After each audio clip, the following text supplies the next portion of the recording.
Peraí. Amor,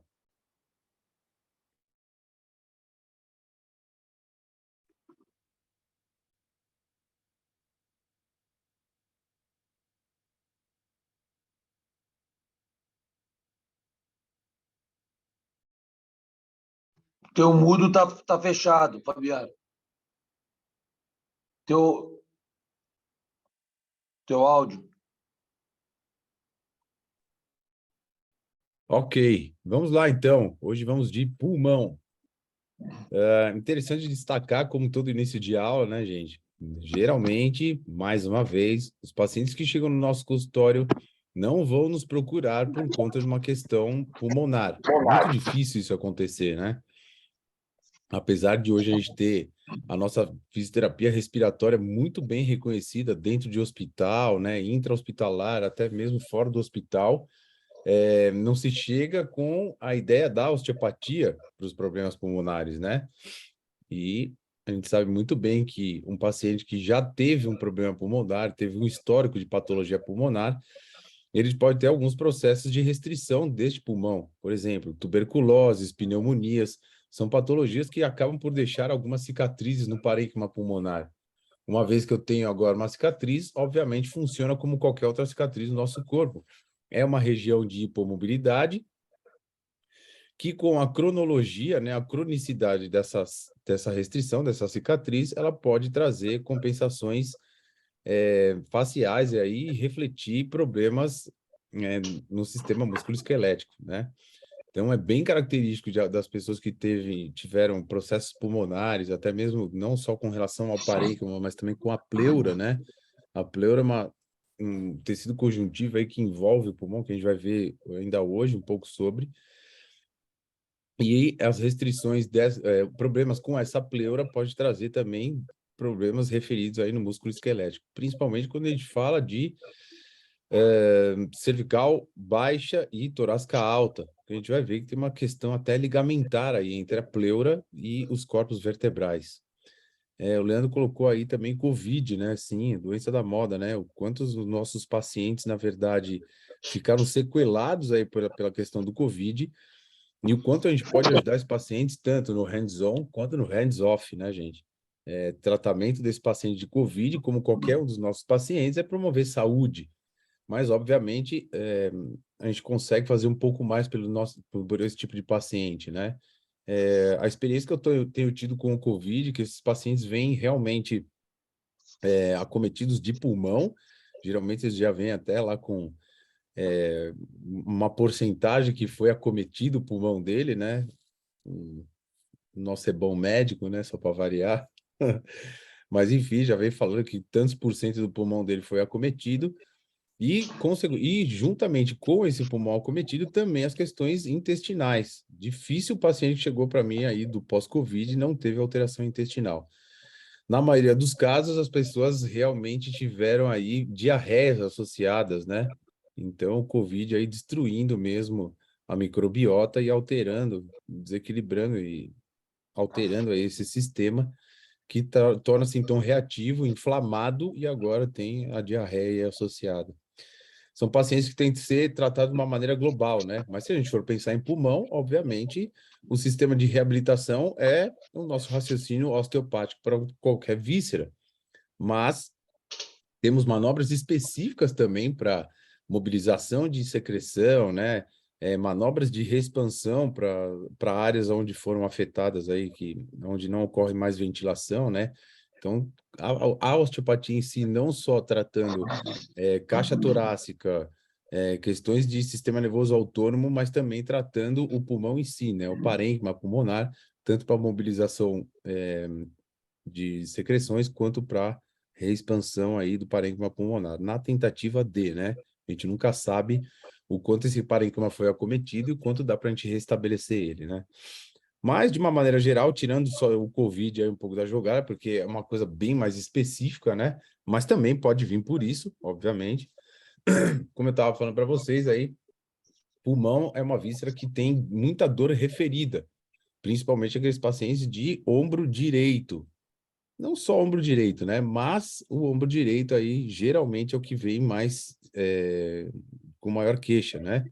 Então, esses pacientes que tiveram lá dentro da tua anamnese, quando você for passar pela parte cardíaca e pulmonar, ser bem específico aí que tipo de patologia esse cara já teve um dia aí na infância dele. Muitos dos nossos pacientes relatam, né, os processos de bronquite na fase da,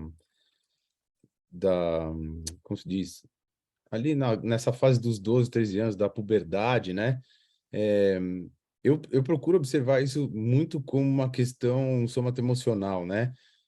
Realmente o ser humano nessa fase ele está passando por um processo de maturação e ele ainda não tem muita noção de onde é o espaço dele dentro do sistema, né? E o pulmão reage muito a isso. Então, muito dificilmente uma pessoa, quando você passa lá na anamnese e pergunta sobre problemas cardíacos e respiratórios durante a sua vida, pouquíssimas pessoas não relatam não ter tido um problema aí de bronquite nessa fase aí da puberdade, né? Então, eu relaciono muito com as questões emocionais. E ainda um bom exemplo para a gente falar sobre pulmão e questões emocionais, né? Eu gosto sempre de citar em sala de aula, quer dizer, não gostaria de citar, mas é um exemplo bom, né? O que aconteceu lá no atentado lá de 11 de setembro, né? De todas as pessoas que se envolveram nos resgates lá, se eu não me engano, foram 10 mil socorristas. Na verdade, não são só socorristas, né? São equipe multidisciplinar, né? Todo mundo que foi lá para o atentado para tentar ajudar as pessoas. Fizeram uma contagem aí, saiu um artigo lá na revista Times. 10 mil pessoas foram envolvidas no resgate. Dessas 10 mil pessoas, 3 mil pessoas desenvolveram câncer de pulmão. À primeira instância, pela medicina moderna, se observa isso como, tudo bem, as pessoas estavam lá no meio daquela desgraça toda, acabaram inalando muito do que foi despejado no ar por conta dos destroços, da poeira e tudo mais. Mas a nossa pergunta é simples. Se 10 mil foram envolvidos, por que só 3 mil tiveram câncer de pulmão, né? E a gente começa a afastar um pouquinho essa coisa da fuligem, inalação de gases, enfim, de poeira, e começa a pensar mais para a parte somatoemocional mesmo, né? O pulmão, ele é uma víscera de impacto para as pessoas que têm medo da morte. E cá para nós, quem esteve envolvido lá no resgate de 11 de setembro viu bastante morte na frente e, obviamente, se questionou se isso um dia não podia acontecer com eles, né? Então, essa foi uma visão também da medicina germânica sobre o que aconteceu lá no atentado, né? Não pura e simplesmente olhar para a inalação do ar que estava impregnado, mas sim por um trauma somatoemocional. Realmente, o que as pessoas viram lá não deve ter sido uma coisa muito agradável, né? Então, mais uma vez, se faz verdade, né? Vísceras, como qualquer uma delas, se não é pelos meus hábitos, do que eu como, né? Agora no pulmão não, né? Seria pelo que eu respiro, ou os meus hábitos com relação à inalação de produtos tóxicos, é o que eu penso. A víscera, de novo, se faz verdade, ela só se altera por esses dois processos. São os meus hábitos alimentares, são os meus hábitos emocionais. Perfeito? Só que eu gostaria de iniciar a aula assim, então, para direcionar um pouquinho a gente durante a anamnese, né? O paciente que chega, então, com dor referida de ombro, cervical baixa, torácica alta, região escapular, gradil costal inferior, aqui inferior anterior, né? A própria região do epigástrio, são todas regiões de dor referida aí, do pulmão e da própria pleura, né? Então, um pouco de cuidado, principalmente nesses pacientes com dor no ombro. Por A mais B, a gente vê na nossa clínica diariamente que os pacientes que realmente não tiveram trauma no ombro dificilmente têm um problema lá no ombro, né? Então, muitas vezes a gente olha para o fígado, mas também, por favor, não se esqueça aí de fazer um diagnóstico diferencial com relação à ação do pulmão aí. Principalmente se esse paciente já está relatando para você que teve alguma patologia associada em algum período da vida dele. Ô, Fabiano,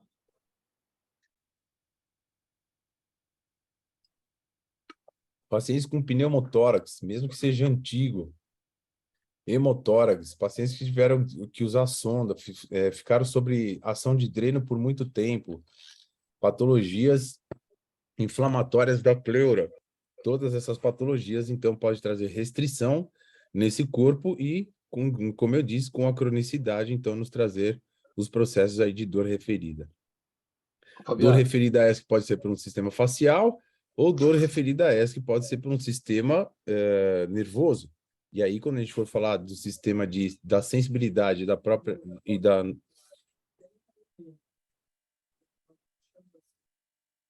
Ah, tem alguém me chamando, segundo Maiara. Reinaldo, eu. O áudio não tá...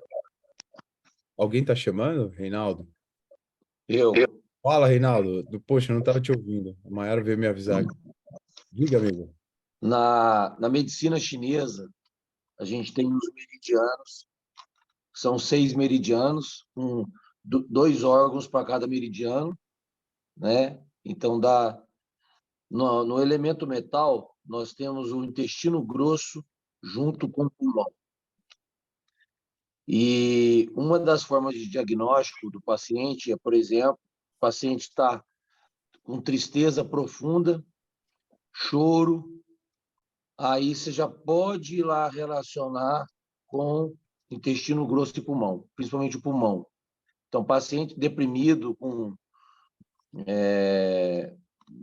relatando depressão, choro frequente, regular, tristeza profunda, você falou aí, ó, elemento pulmão. Aí você pode investigar o meridiano do pulmão, que você vai ter disfunção lá, ou para mais, ou para yang, ou para yin, mas se você investigar, você vai ver que tem disfunção lá. Na medicina chinesa, uma das maneiras de diagnóstico é essa, Sim, né?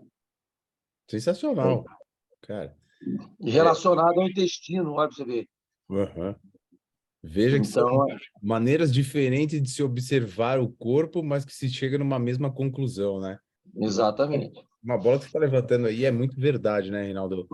Os pacientes que são deprimidos, na verdade, quando a gente vai na região do mediastino, eles vão referir opressão torácica, ou seja, aquela sensação de aperto, e automaticamente a respiração se torna abreviada, né? Isso é muito característico da pessoa deprimida.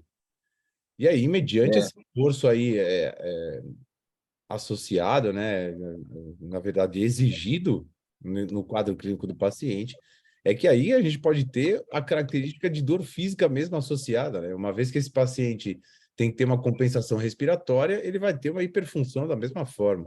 E aí está vendo o gradil costal, costelas, enfim, caixa torácica de uma maneira geral aí com relação ao músculo esquelético, mas de um fundo emocional, né?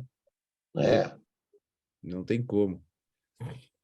Igual o medo está relacionado, por exemplo, o medo excessivo ao rim, Ao rim, que sim. é o elemento água, que é o rim e a bexiga, Aham. Sim, né?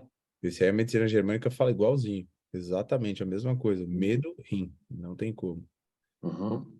São maneiras, como eu disse, maneiras diferentes de se observar, mas com a mesma tradução, né? Sensacional. É, Não é à toa, né? Isso é mais não. interessante de a gente levantar, né?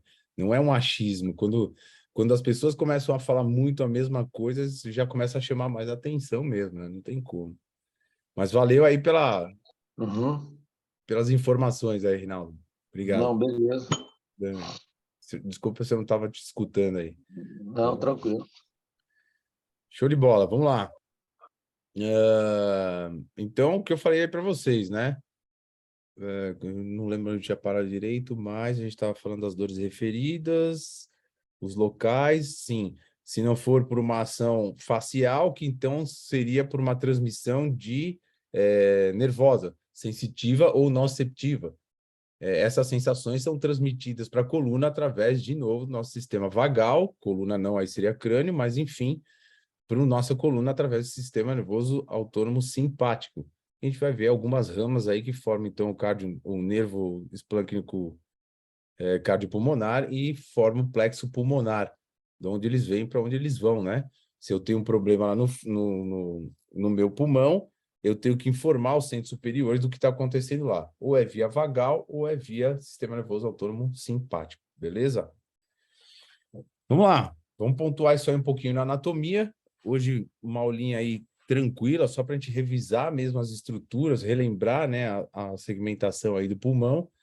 falar um pouquinho aí sobre as musculaturas que agem em cima da expansão da caixa torácica e essas estruturas mais intrínsecas aí do pulmão. Semana que vem a gente fala um pouquinho sobre a fisiologia do pulmão. O pulmão também ele é muito necessário no equilíbrio do nosso pH, através aí da eliminação do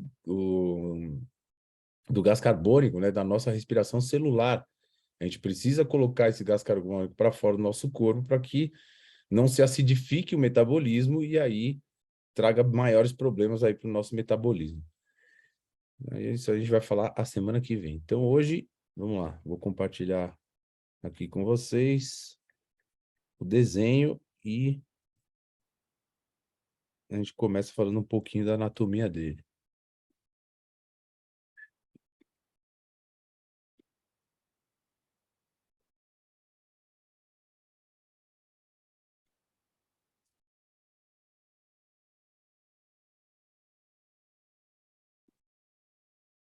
Beleza.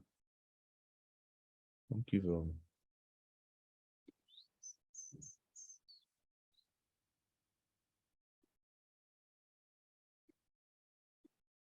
Só um minuto. Aí, foi. Então, vamos lá. Esquematicamente, aí um pulmão. A gente começa desenhando o que é que manda o ar para esse pulmão, né? Se a gente for falar de sistema respiratório, na verdade, a gente tem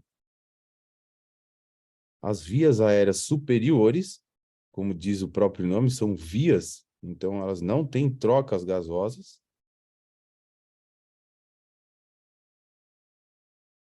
Que compreende toda essa parte de traqueia, desde lá de cima, faringe, laringe, traqueia, brônquios, todas as segmentações dos brônquios até chegar aos alvéolos. Aí sim, lá nos alvéolos é onde a gente tem as trocas gasosas. Então a gente começa falando um pouquinho de traqueia, que é o que conduz aí, então, esse ar para o pulmão direito e pulmão esquerdo. Se diz que essa traqueia, na verdade, ela seria uma continuação do brônquio principal direito. E que o brônquio principal esquerdo seria uma ramificação desse tubo contínuo. Não seria uma bifurcação como a gente desenha aí esquematicamente, né? Então, cada vez que você come alguma coisa e engasga, possivelmente ela está indo lá em direção ao pulmão direito, justamente por causa dessa descida aí, já quase que direta para o lado direito e não para o esquerdo. Beleza? Então, traqueia.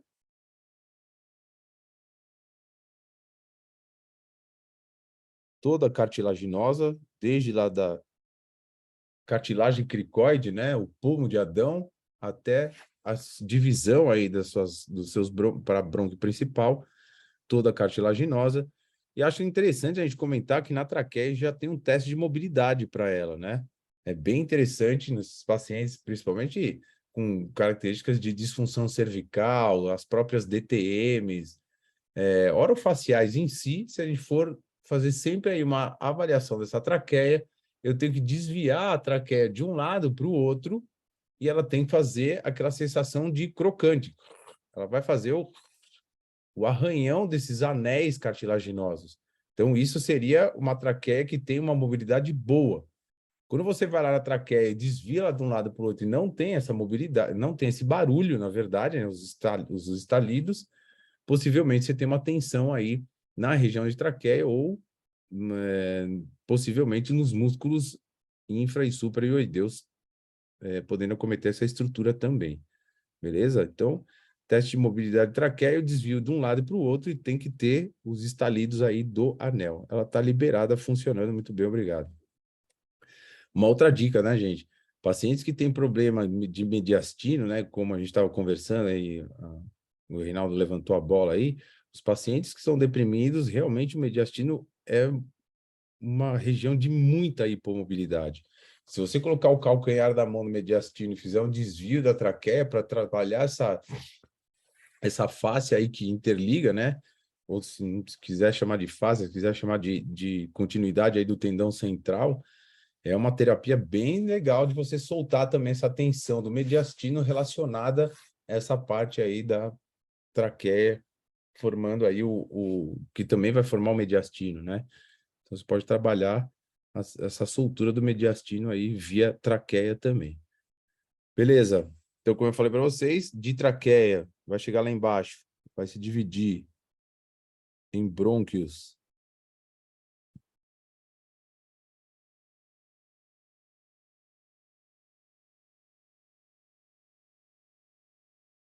principais,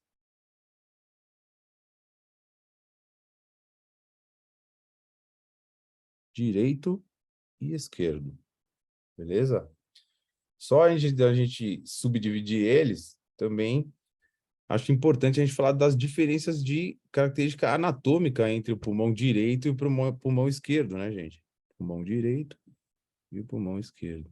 O pulmão esquerdo tem a tendência de ser um pouco menor, até porque ele divide o espaço dele com o coração. Então, mais ou menos, né, nessa altura aí da base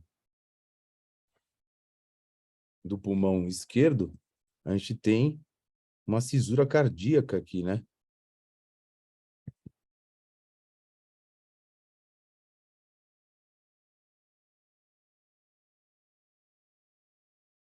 Que torna esse pulmão esquerdo um pouquinho menor. E ele também se divide apenas em dois lobos. Então, a gente tem um lobo superior esquerdo e um lobo inferior esquerdo.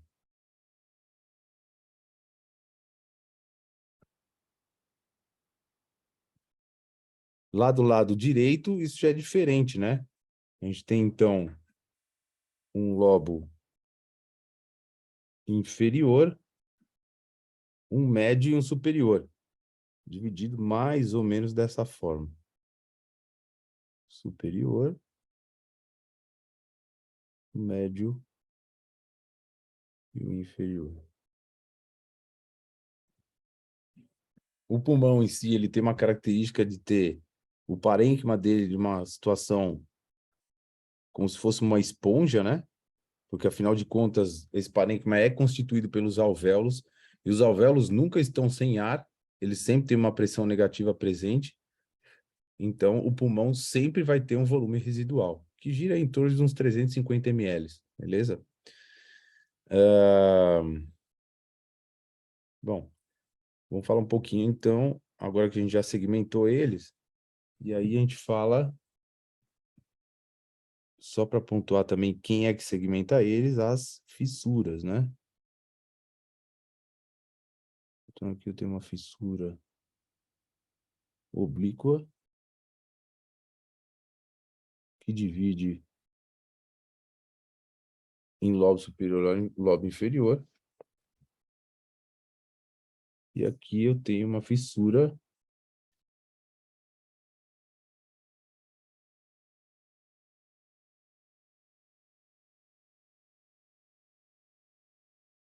transversal.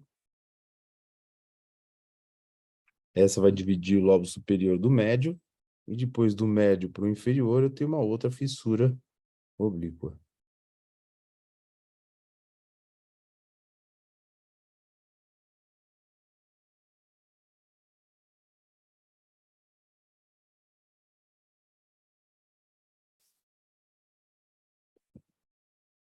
Eu tive a oportunidade de... minha primeira especialização é em fisioterapia cardiorrespiratória.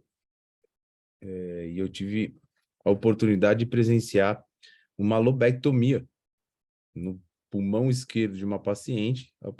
Apareceu um nódulo cancerígeno e eles optaram por retirar esse lobo superior do pulmão esquerdo da paciente. E o mais interessante é que quando você retira esse lobo, fica um espaço vazio, em primeira instância, assim, né? E depois de um tempo, o lobo inferior, ele vai criando um volume para ocupar essa caixa torácica da mesma forma. Então, nada no nosso corpo, quando você retira uma peça, né, uma víscera, um pedaço dela, fica sem alguma estrutura preenchendo. O que acontece no pulmão é que ele acaba pegando um lobo e expandindo ele mais ainda e acaba, então, ocupando toda a caixa torácica. Interessantíssimo. Ver isso ao vivo e a cores, então, é mais emocionante ainda. Uma oportunidade ímpar. Então, beleza. Essas aí são as divisões Ô, dos lobos. Malaguti, Oi? isso acontece muito no rim também, né? O que acontece no rim? Eu tenho quando um rim para de funcionar, Ah, ele, quando ele vai perdendo volume, o outro vai ganhando aham. para fazer a função. Aí é isso, aí até uma questão de funcionalidade, né? Ele precisa compensar a falta do outro, né? É isso aí mesmo. É, Perfeito. eu tenho um osteopata amigo meu, só para contar o caso dele, ele estava com um rim, ele tinha um rim só. E aí estava com o rim entupido. Só que fizeram um exame, trocaram os exames dele e falaram que ele tinha 2 rins, sabe? Ah, Aí o médico, quando fez a cirurgia, quando fez os exames nele, falou: não, você tem um rim só. E o teu rim, ele vale por 2, porque tá à bem. medida que um foi diminuindo, o outro foi ganhando volume para fazer a função dos dois. Isso aí. Perfeito. É isso aí. Não tem jeito. A natureza é perfeita. É só a gente ajudar ela que ela dá um jeito. Beleza, vamos lá. Agora que a gente já sabe aí a divisão dos lobos, vamos falar um pouquinho sobre as divisões dos brônquios. Então a gente parou em brônquios principais, que eu tenho do lado direito e do lado esquerdo, e aí esses brônquios agora vão se dividir mediante aos lobos. Então eu tenho agora brônquios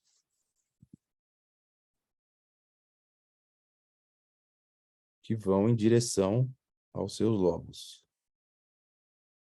Esses brônquios são chamados de brônquios. Vamos puxar daqui.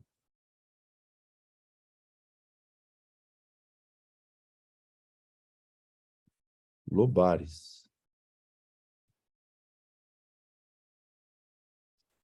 Volta só lá nos brônquios principais, gente. Eles podem também ser chamados de brônquios primários, tá? E os brônquios lobares podem ser chamados de secundários.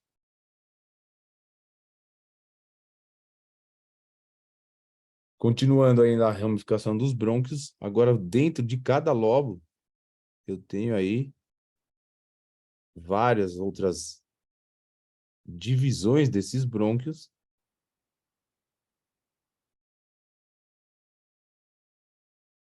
E agora eu tenho brônquios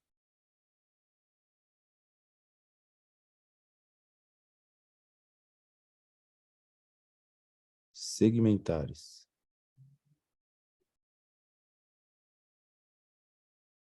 Aqui não vai ficar legal, não. Peraí.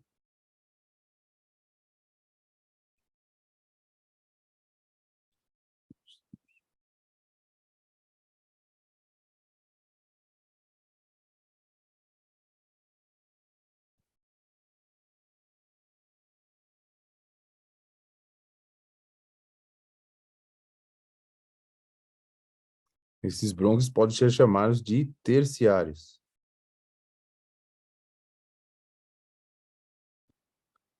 E depois de cada um desses brônquios segmentares, eu vou ter a subdivisão deles, que seria os bronquíolos.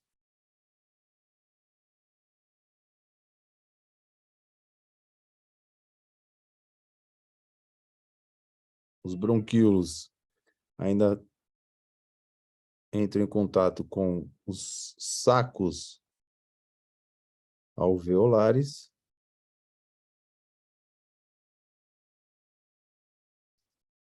e os sacos alveolares com os alvéolos.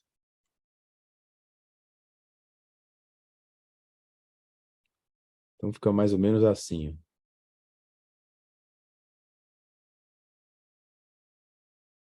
Brônquio principal, direito e esquerdo. Depois vem ou primários.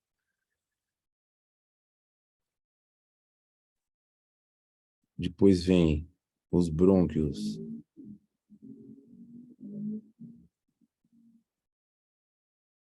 lobares, depois os brônquios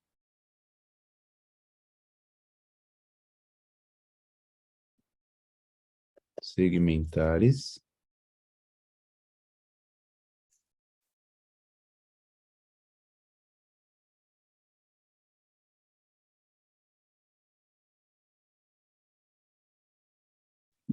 depois os brônquios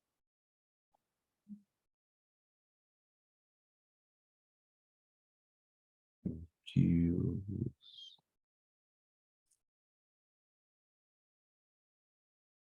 depois o saco alveolar e por último alvéolo.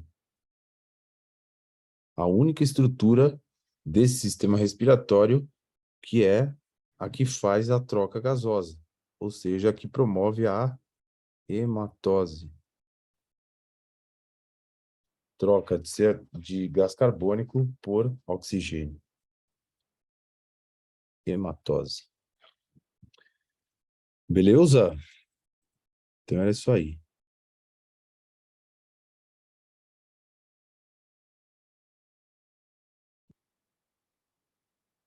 Quando a gente está falando da topografia dessas estruturas, né? Só para a gente entrar mais na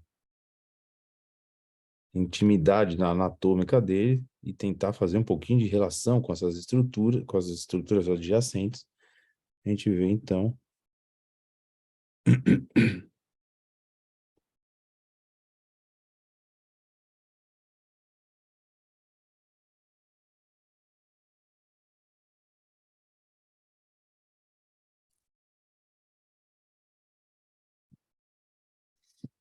lá em cima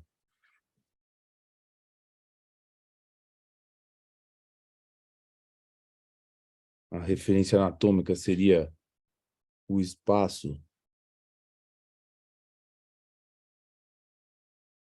costo-clavicular,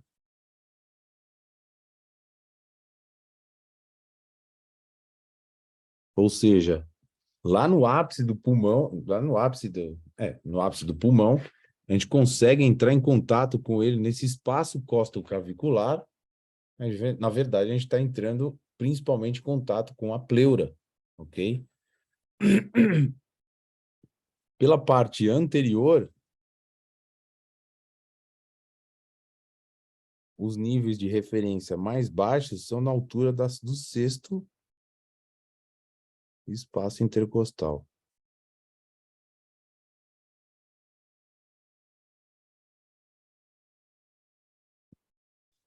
Que com a inspiração chega até o oitavo espaço intercostal.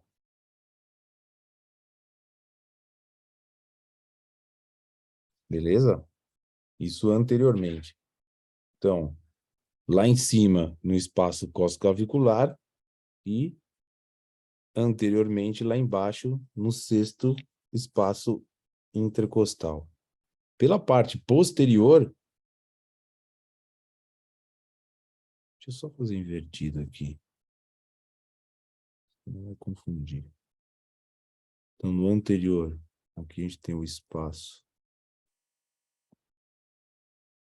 costoclavicular.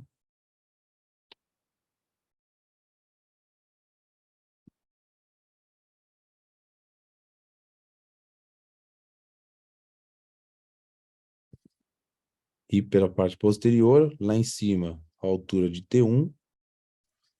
Lá embaixo, a altura de T10. E quando entra no processo da inspiração, isso aqui chegando até T12. Então, você percebe que o pulmão ele é maior por trás e um pouquinho menor pela frente. Ok? Então, essas são as referências anatômicas aí para a gente perceber se a gente está tendo que entrar em contato com esse pulmão ou não, por essas vias.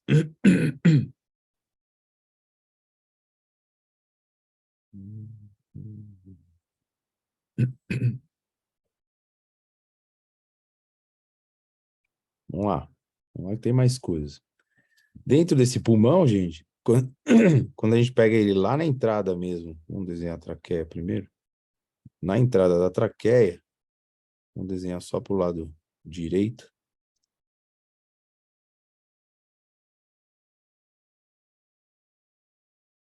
A gente tem uma região chamada de hilo.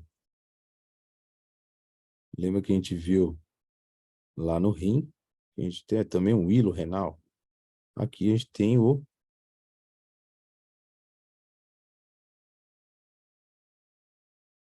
hilo pulmonar.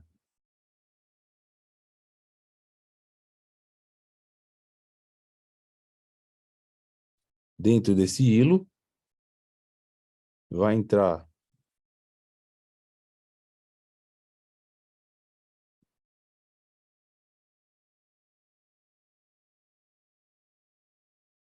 uma artéria e duas veias. Ainda a gente tem a entrada de processos neurológicos e também de processos linfáticos, ok? Então, se fosse para a gente descrever o que entra no hilo, seria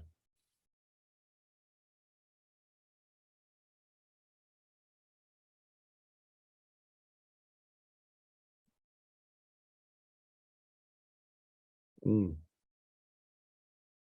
Não, vou colocar assim. Um brônquio principal,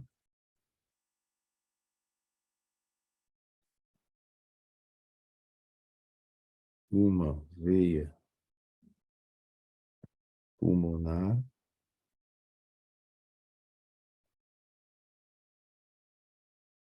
duas artérias pulmonares,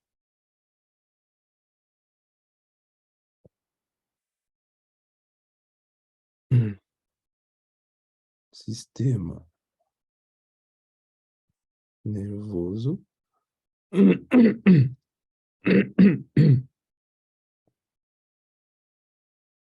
e sistema linfático.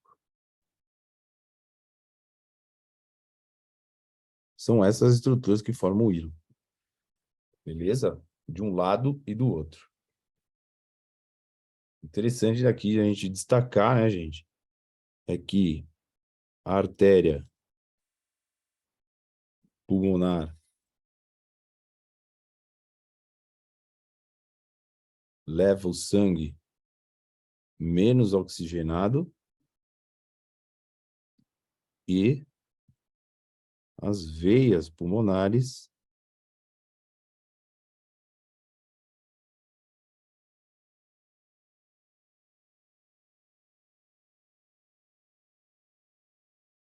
levam sangue rico em oxigênio.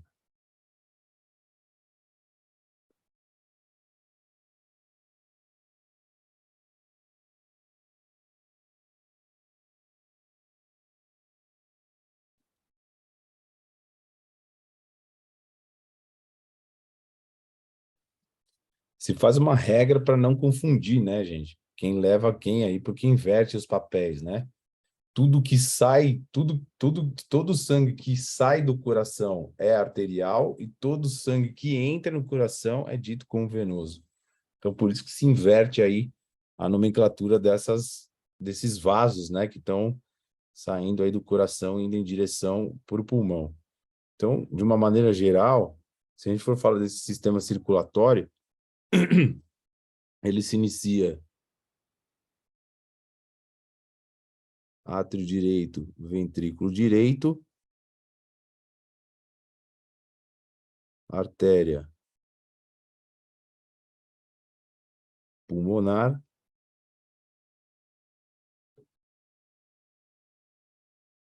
aí passa pela hematose,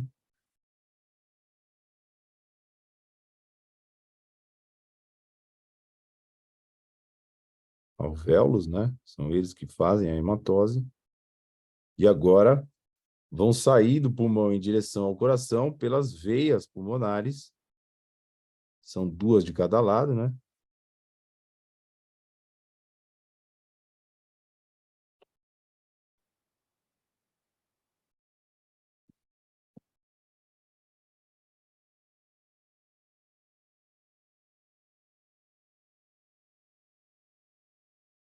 Essas veias pulmonares vão para o átrio esquerdo, ventrículo esquerdo, e agora circulação sistêmica.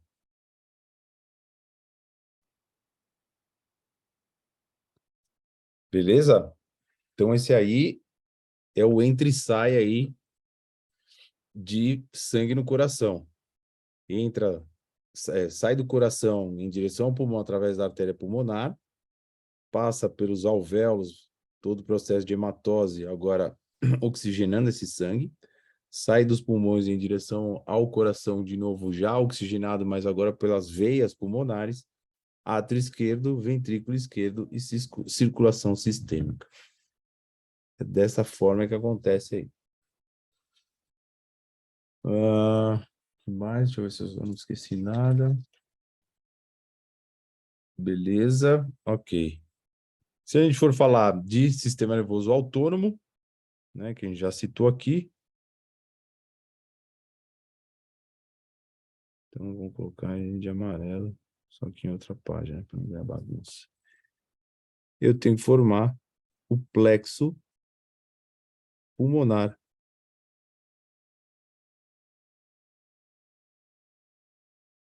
Formado por um braço simpático.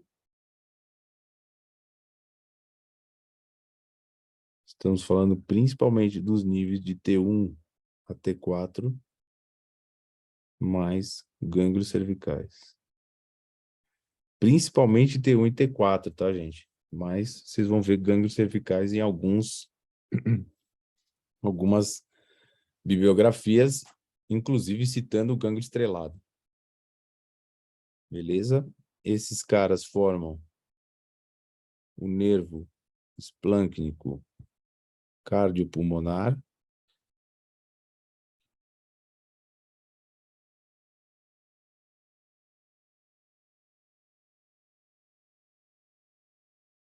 que agora emite as ramas lá para o plexo. Não, nunca se esqueça, né, gente, que o plexo é sempre formado por uma rama simpática, uma rama parasimpática, por gânglios, artérias e veias, perfeito? Então, a rama simpática que está indo para esse plexo pulmonar vem aí principalmente da altura de T1 a T4, ok? Por isso que por muitas vezes o paciente que teve algum processo pulmonar ou pleural, ele pode ter essa dor referida aí de torácica alta, uma vez que os influxos aí nociceptivos dessa região estão chegando aí no corno posterior da medula, na altura de T1 e T4. Mas também não se esquecer que temos um sistema vagal. Então, nervo vago também fazendo parte aí do controle dessas vísceras, dessa víscera. Sempre realçando, né? O simpático aí, ele acaba trazendo uma broncodilatação, né? É simples a gente pensar na ação simpática. Se eu estou no sistema de luta ou fuga, eu preciso aumentar a minha ventilação, a minha oxigenação. Então, o simpático entra nessa situação, traz um aumento de uma broncodilatação, né? Um aumento do calibre dos brônquios e dos vasos também, para aumentar aí as trocas gasosas e eu ter o sistema de luta ou fuga compensado através dele. O vago, o contrário, né? O vago é o sistema que traz aí o broncoespasmo e, principalmente, a ação secretiva, né? É só você olhar para as crianças aí quando elas estão gripadas, né? O pior pico da gripe realmente é noturno, justamente pela ação vagal. O vago acaba aumentando o seu tônus, né? Naturalmente, pelo ciclo circadiano, à noite, nosso tônus é mais vagal, e aí, entrando o vago, eu pioro as questões pulmonares por conta disso. Eu me torno mais secretivo e também broncoespasmático. Para quem tem broncoespasmo, né, a gente usa bastante bombinha. As bombinhas, elas são a base de broncodilatadores, né? É imediato. Você está lá com o broncoespasmo, né? O pulmão está chiando, vai lá, dá 3 bombadas, na mesma hora você acaba com o broncoespasmo. São a base de adrenérgicos aí, as bombinhas para broncoespasmo, ok? Então, o sistema vagal é esse, sistema circulatório é esse. Só deixa eu ver, se não assistir... Tá. E agora a gente passa a falar a última parte aí da nossa aula, que é o sistema pleural. Então, se a gente for pegar mais uma vez o pulmão,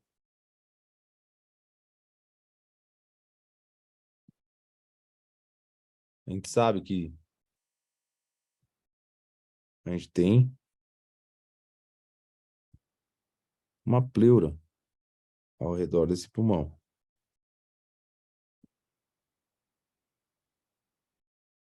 Então, daí o pulmão e a gente desenha a nossa pleurinha,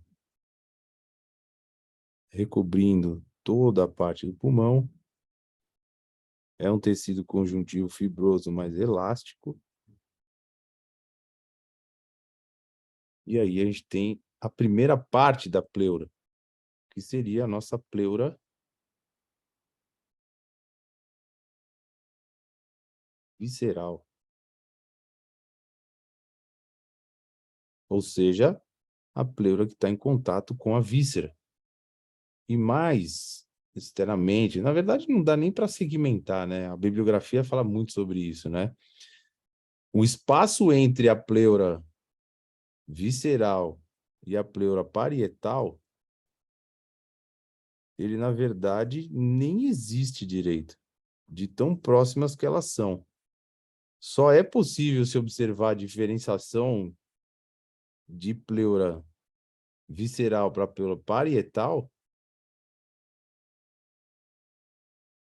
por conta da presença de uma coisinha chamada líquido pleural,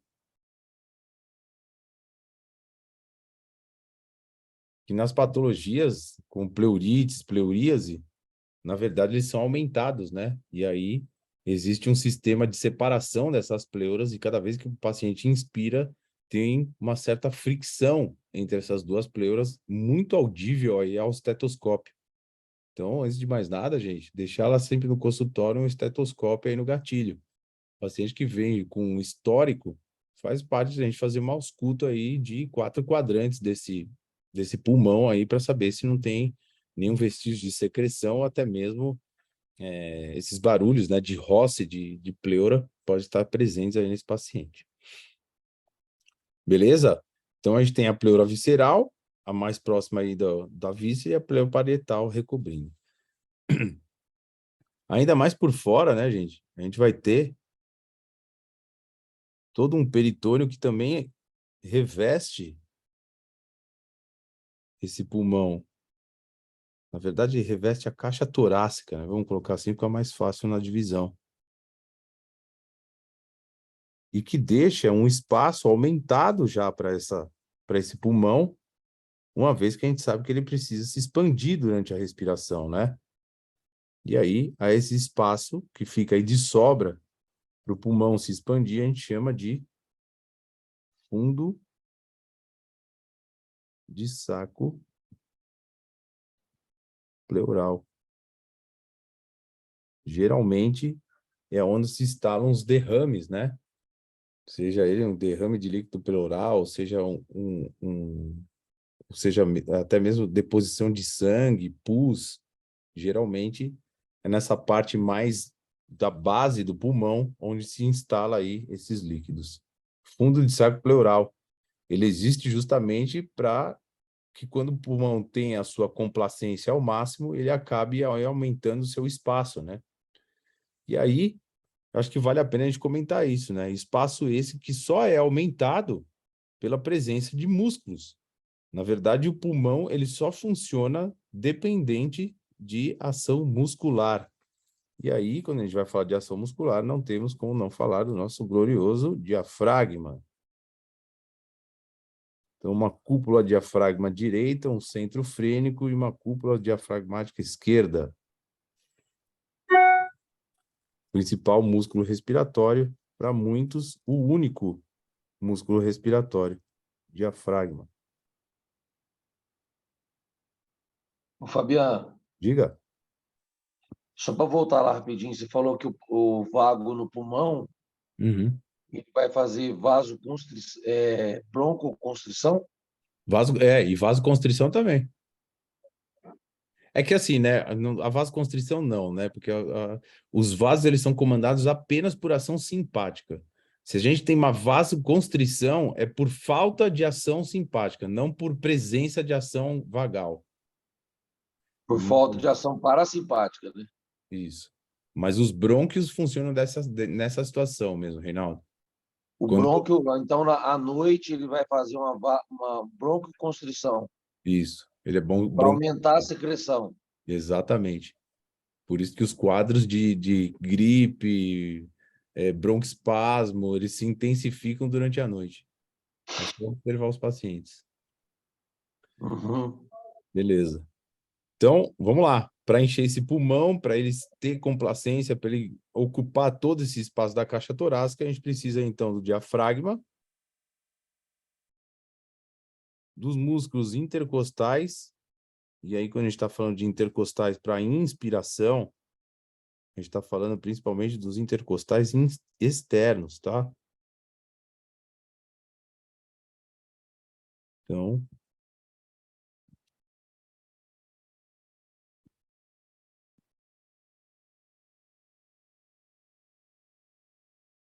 intercostais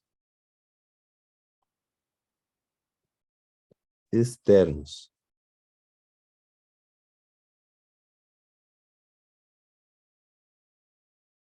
Esses são responsáveis, gente, por aquele movimento principalmente de alça de balde. Esses caras aí, então, é que vão promover o aumento do diâmetro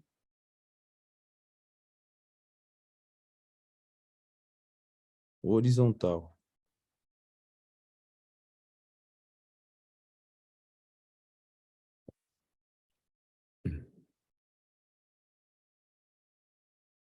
E também lá em cima, em algumas literaturas vocês vão ver os escalenos fazendo isso, e em algumas outras dizendo que são pura e simplesmente os intercostais externos, que os escalenos entram como músculos acessórios. Mas, de qualquer forma, eles estão tentando aumentar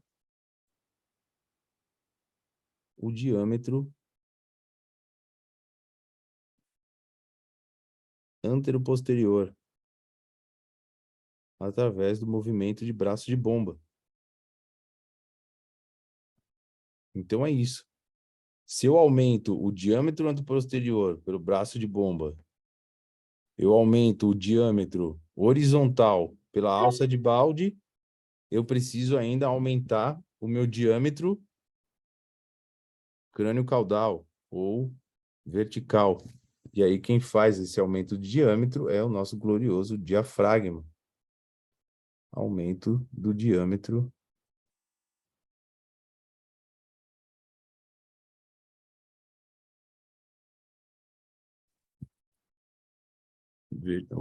vertical ou crânio-caudal. Beleza? Pelo outro lado, a gente também tem alguns outros músculos. Vamos só citar músculos que a gente coloca aí como acessórios ainda, né, no processo de inspiração. Recon, escalenos,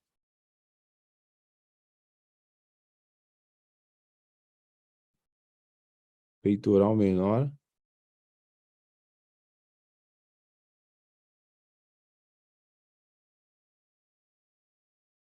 serrátil anterior.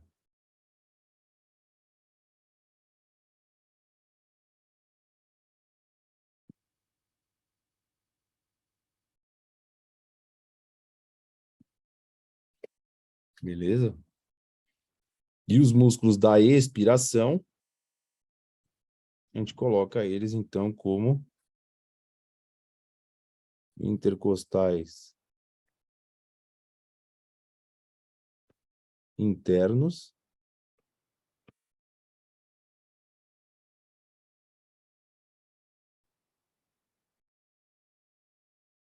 abdominal,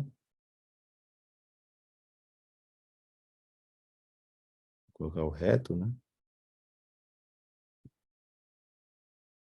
E os oblíquos.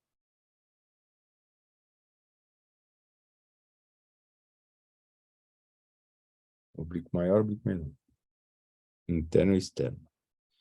Beleza? Então é isso. Os músculos que fazem com que a coisa aconteça aí mesmo são esses daí. Disse que a expiração, na verdade, era um movimento passivo, né? Mas se a gente quiser reforçar essa saída de ar, a gente vai usar sempre esses músculos aí para associar e incrementar aí os processos expiratórios. Ok? Mais.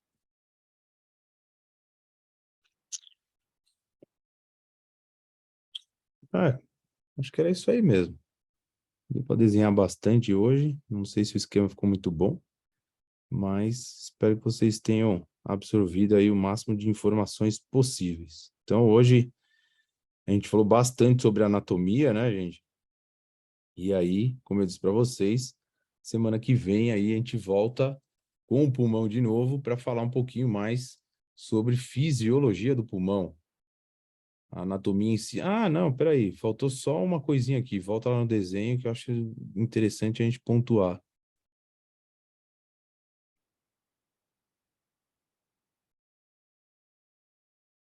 Uma das ligações que a gente tem da pleura com o músculo esquelético, gente, são ligamentos. É que se eu desenhar aqui vai ficar muito ruim, eu vou desenhar de novo. Então, a parte lá apical da pleura,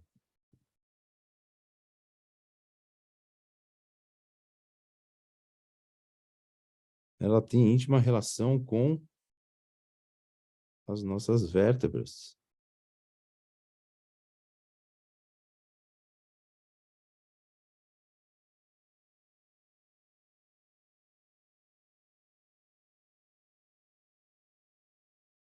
E a nossa querida costela. Então, entre a pleura e a vértebra, a gente tem um sistema ligamentar. Vamos fazer de outra cor, para ficar bem visual.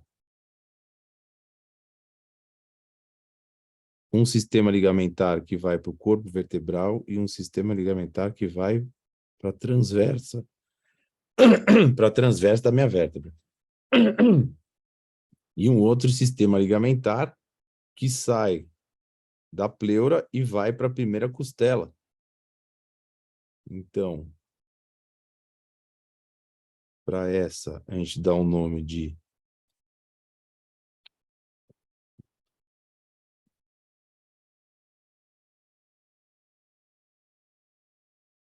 para esse ligamento, a gente chama ele de ligamento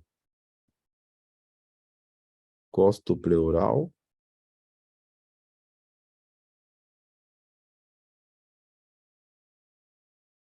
E para esse ligamento,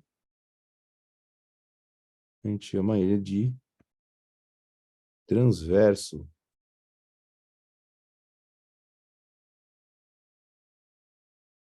pleural.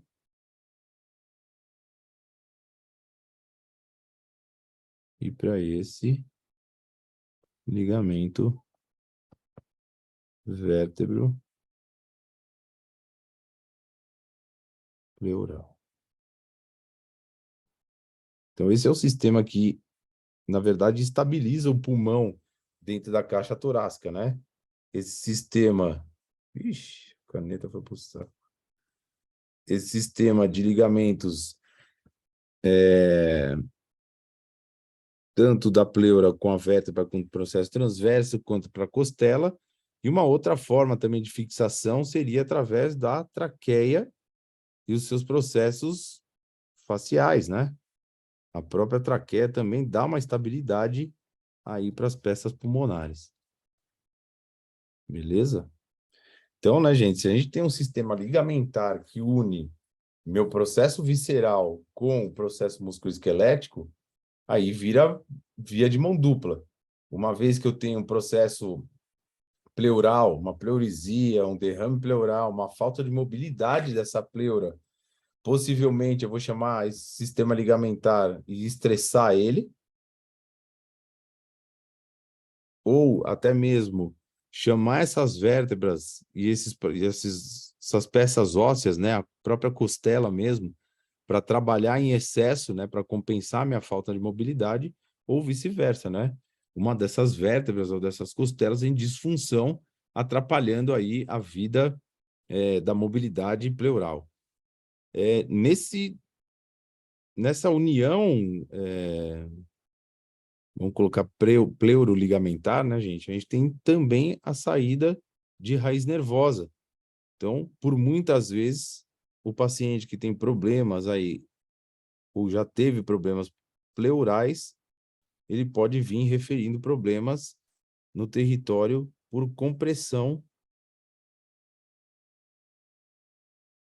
da raiz de T1. Então, raiz de T1 aí, essa parte anterior aí da região do pescoço, pode estar aí te dando um sintoma referido de compressão, característica nervosa mesmo. Então, tanto por uma disfunção pleural quanto por uma disfunção vertebral ou costal mesmo, de costela, eu posso ter compressão aí da raiz de T1. Beleza? Agora acho que fechou o lote mesmo. É isso aí que eu tinha para falar com vocês hoje. Explicar bastante sobre a anatomia do pulmão. Mais uma vez, é como eu sempre falo para vocês, não é uma víscera que vai levar o nosso paciente a nos procurar lá dentro do consultório, mas, de uma maneira geral, a gente fazer diagnóstico diferencial usando principalmente aí as questões da anamnese, né, gente? Por favor, não deixe de perguntar para as pessoas, mesmo que não tenha queixa direta sobre saber sobre a vida visceral dessa pessoa, perguntar sobre problemas cardíacos e pulmonares, esses durante a vida da pessoa, porque mediante a cronologia pode estar acontecendo alguma coisa aí musculoesquelética já reacional, né? Por muito tempo esse problema instalado aí. Beleza? Ok. Então,